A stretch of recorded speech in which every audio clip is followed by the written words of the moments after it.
तो सवाल यहां पर बड़ा खड़ा होता है। उद्धव ठाकरे ने कहा कि चोरी या बच्चा चोरी के अफवाह के चलते भीड़ जमा हुई थी और गलती से संतों को पीट पीट कर मार दिया गया। लेकिन पुलिस की एफआईआर ये बात कहीं नहीं कहती है। वो सिर्फ इतना कहती है कि वहां 400 से 500 लोग जमा थे, उनके पास में हथियार थे। पुलिस की गाड़ी में जब उनको बिठाया गया तो वहां से खींचा, निकाल कर मार दिया गया। पुलिस ने बचाने की क्या कोशिश की, इसका भी कोई जिक्र नहीं है। पुलिस पहले दिन से सवालों के घेरे में है।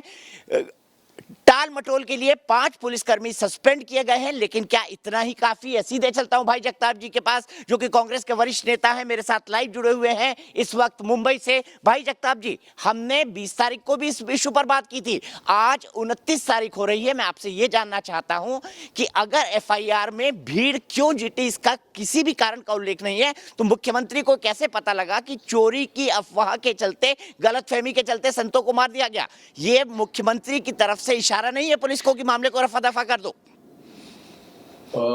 दीपक जी, ऐसा है कि सबसे पहले जो बुलंदशहर में 2 साधुओं की जो हत्या हुई, उसके प्रति देश की जो संवेदना है, मैं अपनी भी संवेदना मैं व्यक्त करता हूँ, उनके प्रति मैं अपनी संवेदना व्यक्त करता हूँ। और उसी तरह आप ही के चैनल पे जब हम बैठे थे, आपने एक बॉलीवुड की एक न्यूज़ बताई जिसमें इरफान खान, जो बॉलीवुड के एक एक्टर हैं, उनकी मृत्यु हुई है, तो उनके परिवार के तरफ भी मेरी संवेदना मैं सबसे पहले व्यक्त करता हूँ। और आपको ये बात सही है, 19 तारीख को हम इस बात पे, इस विषय पे चर्चा कर चुके हैं। और आपने जो बातें कही, वो बातें सारी जो पुलिस ने अपने एफआईआर में दर्ज की है, उसमें सारी चीज़ें हैं। यहाँ तक कि आपने अभी एक महिला का स्टेटमेंट भी आपने जो चलाया, उसमें वो महिला मराठी में कह रही है, हालाँकि आपने उसको ट्रांसलेट किया है, आपने उसकी जानकारी ली है कि वहाँ बहुत बड़ी भीड़ थी और तकरीबन 400-500 लोग वहाँ जमा थे। और उस दौरान ये जो हादसा हुआ, उस दौरान पुलिस की भूमिका जो रही, वो वहाँ पहुँचे, ये 9:30 पौने 10 बजे ये घटना घटती है। गढ़चिंचले में, वहाँ से कासा पुलिस स्टेशन से आने में उनको आधा पौना घंटा लगता है, वो पहुँचते हैं। वहाँ के एसपी पहुँच जाते हैं, उनको पालघर से 1.5 घंटा लगता है, वो पहुँच जाते हैं और पूरा वहाँ पुलिस महकमा पहुँचता है। लेकिन एक बात इसमें और भी है, वो मैं ऐड करना चाहता हूँ, तकरीबन 4 पुलिसकर्मी भी उसमें जख्मी हुए थे और वो बेहोश थे। जहाँ तक रही बात इस हत्याकांड का सवाल है, आपने अफवाहों की बात की। उद्धव ठाकरे जी ने कभी भी ऐसा नहीं कहा। ये उन्होंने ये ज़रूर कहा और ये हकीकत है, दोबारा मैं रिपीट करूँ इसको, ये हकीकत है, 1 दिन पहले उसी जगह पे इस तरह की घटना घटी थी जिसमें 30-35 लोगों को पुलिस ने अरेस्ट किया है। यही नहीं, इसके पहले भी भाई जगताप जी, मैं जानना इस चाहता हूं प्रकार कि की, इन दौरान, इसके लॉकडाउन पहले के भी दौरान 400 से 500 लोग सड़क पर क्या कर रहे थे? एक मिनट, मेरा सवाल सुनिए, आप घुमा रहे हैं बहुत ज्यादा। मैं तो सिर्फ ये नहीं, पूछ हम रहा नहीं हूं कि घुमाते, हमको अफवाह की घुमाने की थ्योरी कोई मुख्यमंत्री आवश्यकता को भी नहीं देश है। के सामने पब्लिकली रखने की क्या जरूरत थी? क्या? क्या जरूरत कौन थी, सी? जब अगर वो थ्योरी कंफर्म नहीं थी? क्या वहां पर लोग बोल, पुलिस की एफआईआर में लिखा है कि वहां पर पेड़ काट के डाले गए थे, वहां बड़े बड़े पत्थर रखे गए थे। क्यों, किस लिए, किसने ये तैयारी की थी? दूर दूर ग्रामीण रहते हैं, आप खुद उस इलाके को जानते हैं, मैं खुद उस इलाके को जानता हूं। सबको पता है वहां क्या होता रहा है, किस तरह से सनातन धर्म के बारे में दुष्प्रचार उन इलाकों में हुआ है। ये भी एक फैक्ट है भाई जगताप, इससे कोई इनकार नहीं कर सकता। क्या गेरुआ नहीं, मैं कपड़ों के चलते साधुओं की हत्या कर दी गई वहां पर? नहीं, मैं आपको सिर्फ बता दूं, दीपक जी, एक तो आपको जो कहना है आप कहिए। मैं कोई घुमा फिरा के बात करने के लिए मैं बैठा ही नहीं हूँ, मेरा काम भी नहीं है वो, मेरा और मेरी उस तरह की मेरी छवि भी नहीं है। घुमा फिरा के ना, हकीकत अगर किसको घुमा फिरा के लगती है, वो आपकी प्रॉब्लम है, मेरी प्रॉब्लम नहीं है। जहां तक आपने इस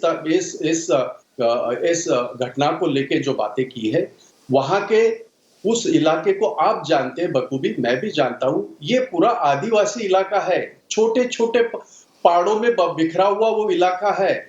वहाँ इस कासा पुलिस स्टेशन के तहत 47 47 48 गांव वहां आते हैं, और ये छोटे छोटे गांव जैसे पाड़ा जो बैठे हैं वैसे उसमें ये होता है।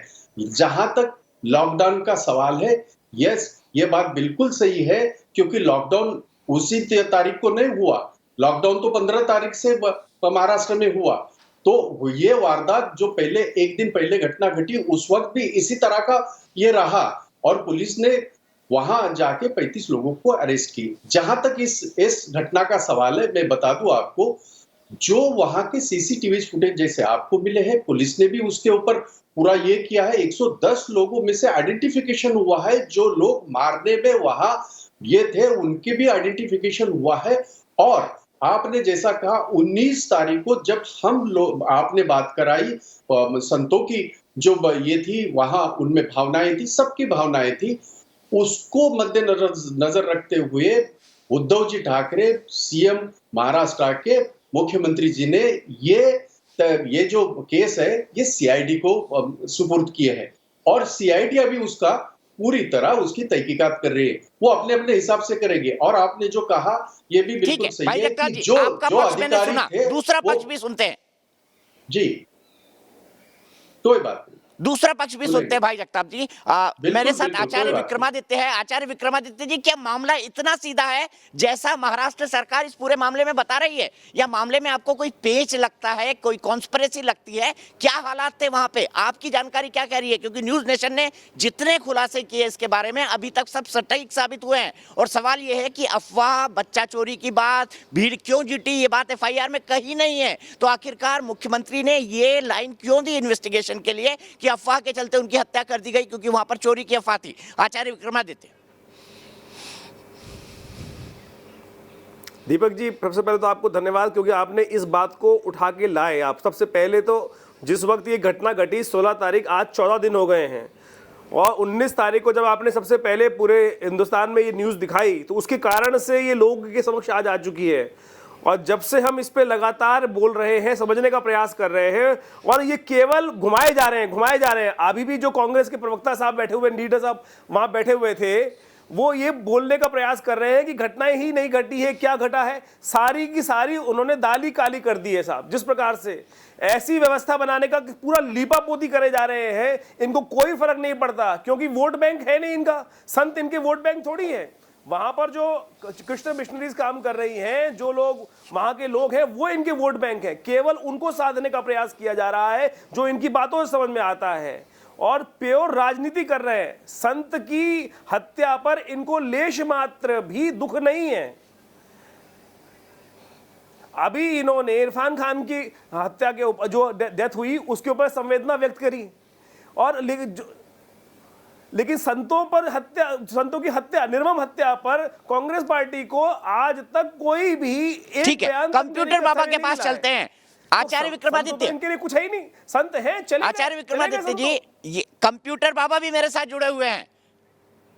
कंप्यूटर बाबा भी मेरे साथ जुड़े हुए हैं। कमलनाथ की सरकार में राज्य मंत्री का दर्जा इनको प्राप्त था। ये बुलंदशहर पर आंदोलन करने वाले हैं, बुलंदशहर पे आंदोलन करने वाले हैं कंप्यूटर बाबा लोग राजनीति से प्रेरित होकर इस तरह के आंदोलन कब से करने लगे?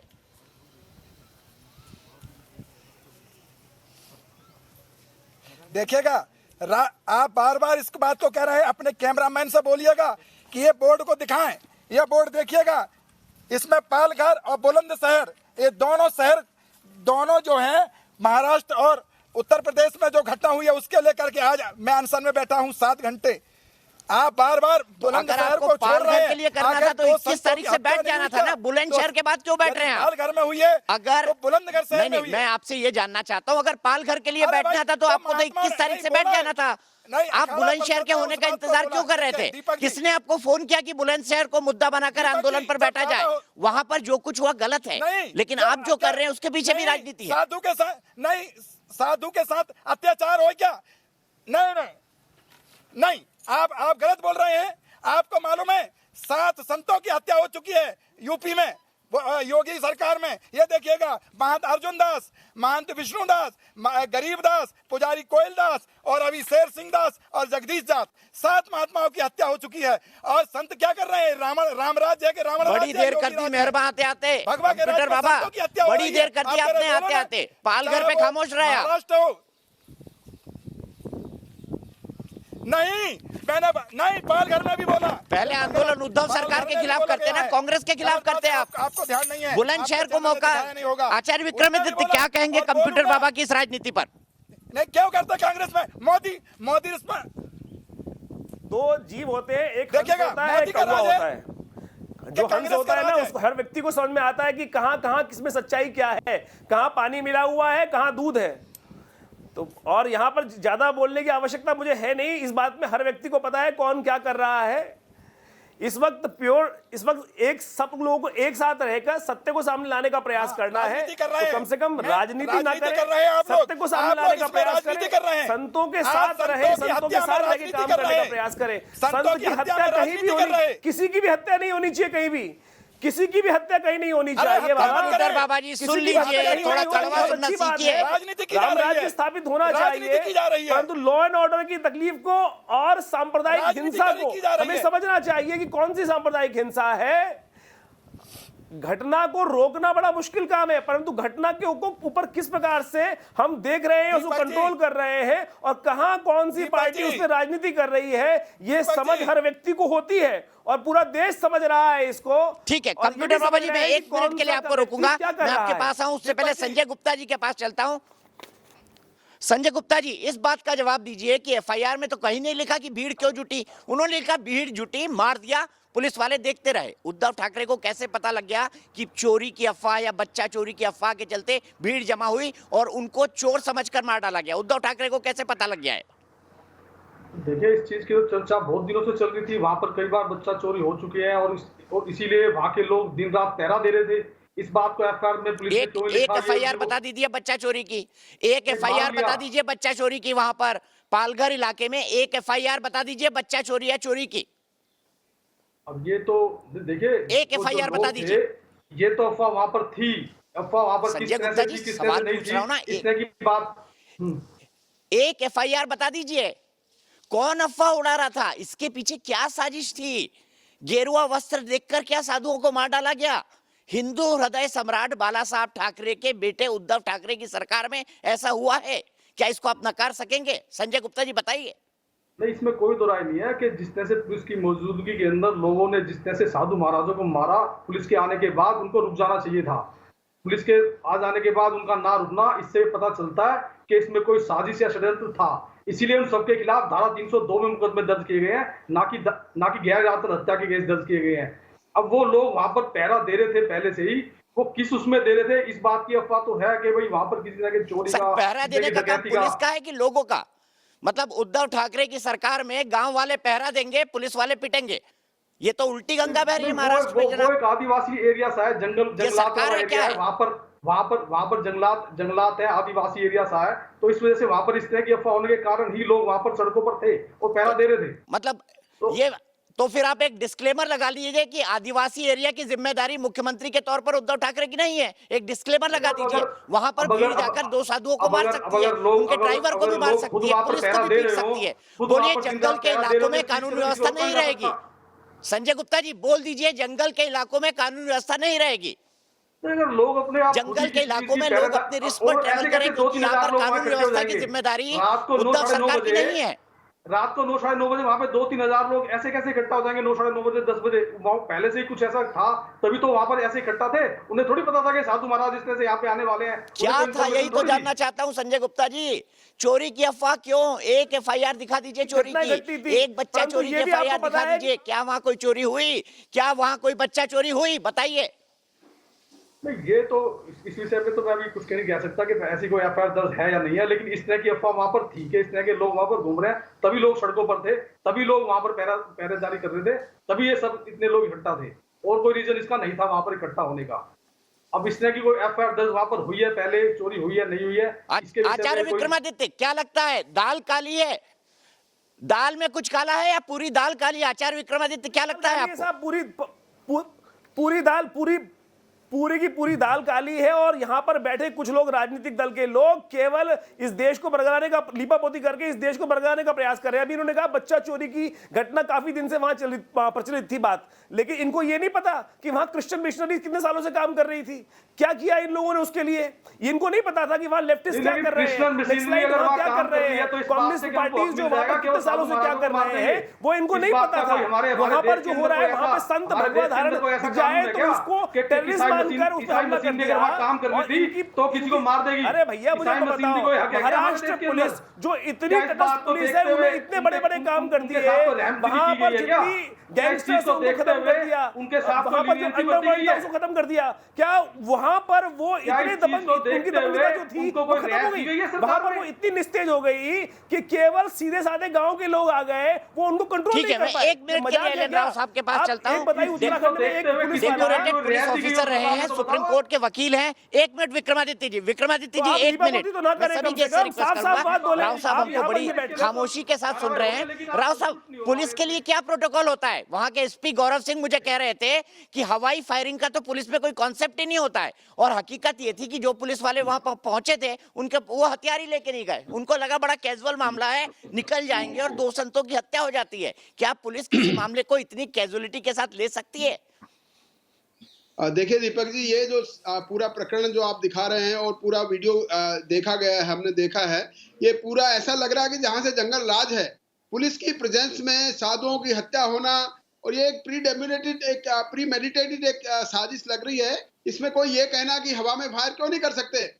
पहली बात तो ये कि पुलिस हमेशा, प्रोटोकॉल ये है कि पुलिस हमेशा वेपन होना चाहिए। पुलिस जब भी बाहर निकलती है ड्यूटी के लिए, वो that should be equipped with any weapon, particularly छोटा या बड़ा वेपन होना चाहिए। और वो इसीलिए होना चाहिए कि पुलिस पब्लिक की सुरक्षा करनी है और अपनी सुरक्षा भी करनी है, तो इसलिए वेपन होना जरूरी है। अगर उस टाइम पे वेपन होता पुलिस के पास, तो उनको हवाई फायर करके पब्लिक की भीड़ को दूर करने का पूरा उसमें प्रोटोकॉल है, उनको दूर करना चाहिए था। और उससे हवाई फायर करते तो हो सकता है भीड़ चली जाती और इन साधुओं की जान बच जाती।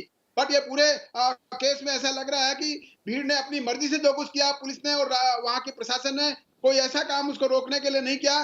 पुलिस की प्रेजेंस में हत्या होना एक बड़ा जघन्य अपराध है। मैं इसकी घोर निंदा करता हूं, और मैं ही नहीं, पूरा भारतवर्ष इसकी घोर निंदा कर रहा है। तो इस केस को बड़ा सीरियसली लेना चाहिए, इसको राजनीतिकरण नहीं देना चाहिए। अभी राजनीति करना इस केस के लिए बहुत ही फिजूल की बात है।